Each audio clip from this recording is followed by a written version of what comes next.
आशिक शब्द का प्रयोग किया गया है।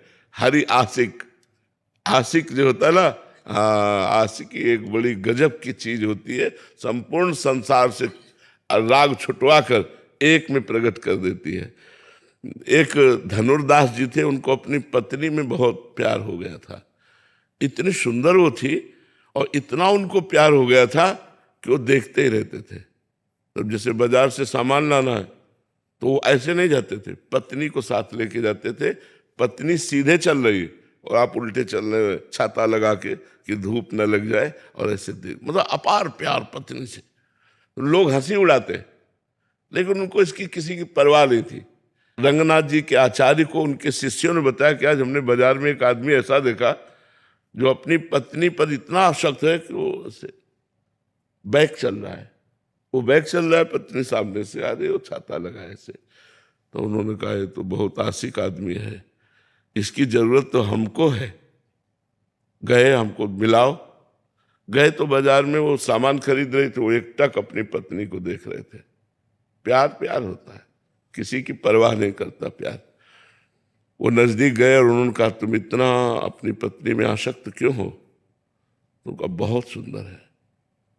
बोले इससे सुंदर अगर हम आपको दिखा दें? तो बोले हो ही नहीं सकता। तो ऐसे जे कपोल पे ऐसे स्पर्श किया, चपत लगाई, तो सामने ठाकुर रंगनाथ जी।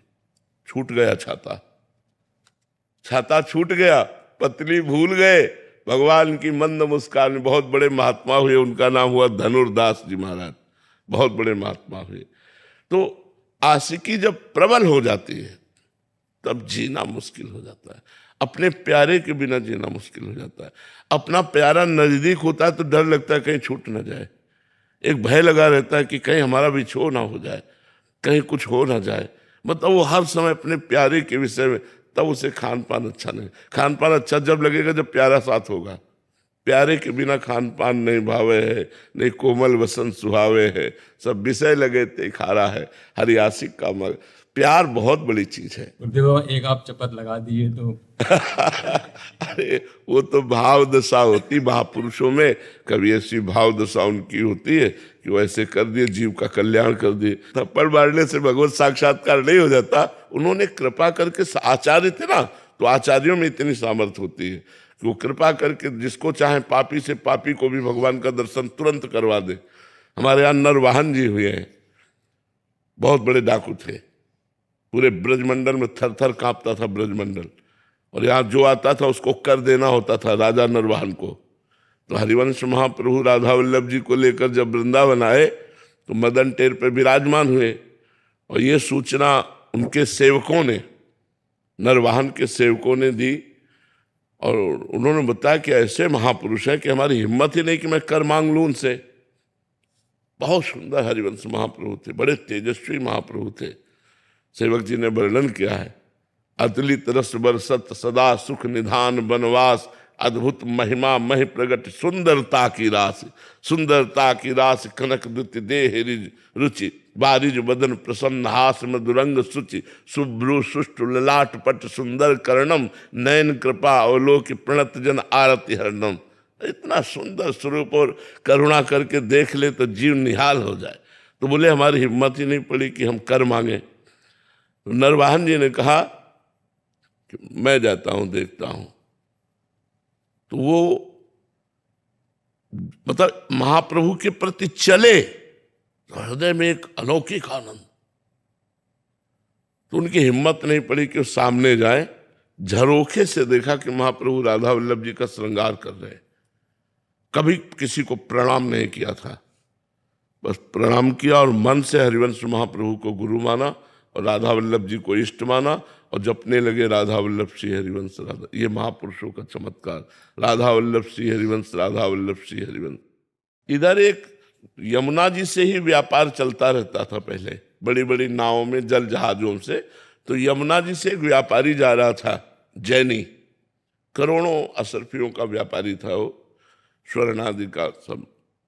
तो नरवाहन के हजारों सैनिकों ने आक्रमण करके उसके सैनिकों को मार डाला, उसको बंदी बना लिया, उस व्यापारी को, और कहा तुमसे कर मांगा था, कर नहीं दिया, हमसे युद्ध किया, इसलिए जितना माल है इससे डबल माल हमारे पास पहुंचाओगे तब तुम्हें छोड़ेंगे, नहीं तो फांसी की सजा देंगे।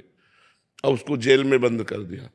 और उसने कहा इतना हम कहाँ से लाएं, जितना ये है इसी व्यापार, ये मूलधन है, अब इसी से तो हम अपना काम चलाते थे, हम कहाँ से लाएं। तो निश्चित की गई कल फांसी की सजा होगी उसकी।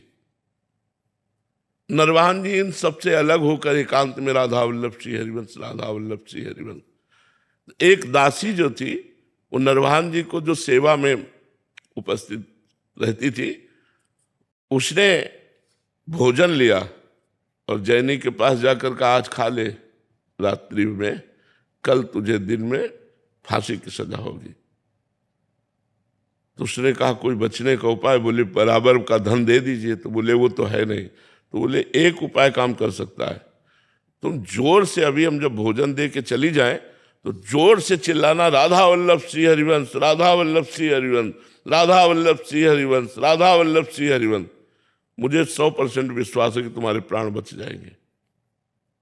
अब प्राण फांसी की सजाओ किसी को अरे वो जी जान से शुरू हुआ रात्रि में राधा वल्लभ, तो सुनी रात्रि तो ये आवाज नरवाहन के महल तक पहुंची। नरवाहन जी ने कहा अरे ये तो अपराध बन गया, हमारी जेल में हमारा कोई गुरु भाई आ गया। वो तुरंत आए और आकर के चरणों में प्रणाम किया और कहा क्षमा करो, मुझे पता नहीं था आप हमारे गुरु जी से दीक्षित है। और वो केवल दासी ने बताया था।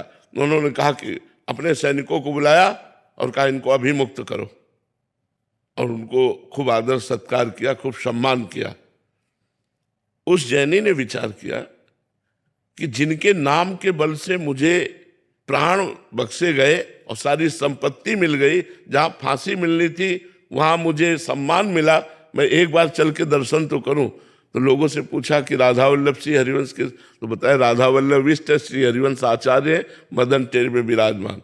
वो जाके चरणों में गिरा, सारी संपत्ति समर्पित की। महाप्रभु ने कहा संपत्ति हमें नहीं चाहिए, तुम कैसे शरण में आए? तो उसने पूरी घटना बताई।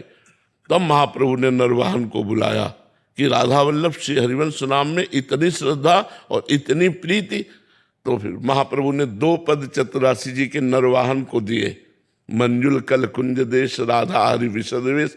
एक ये है और एक है चल ही राधिके सुजान तेरे हित सुख निधान। इस पद में महाप्रभु साक्षात प्रियालाल का दर्शन नरवाहन को कराते हैं। नरवाहन प्रभु निहार लोचन भरी घोषणा। नरवाहन प्रभु सुकेली बहु, वो पहले पद में है। ये दूसरे पद में जो 12वां पद है, नरवाहन प्रभु निहार लोचन भरी घोषणार, नखसिक सौंदर्य काम दुख निकंदनी, बिलसो भुज ग्रीव मेली, भामिनी सुख सिंधु झेली, नौ निकुंज श्याम केली जगत बंदनी। महाप्रभु ने आचार्य है, वो आचार्य कृपा करें तो घोर पापी को भी साक्षात प्रियालाल का दर्शन करा दे। ये आचार्य की महिमा होती है।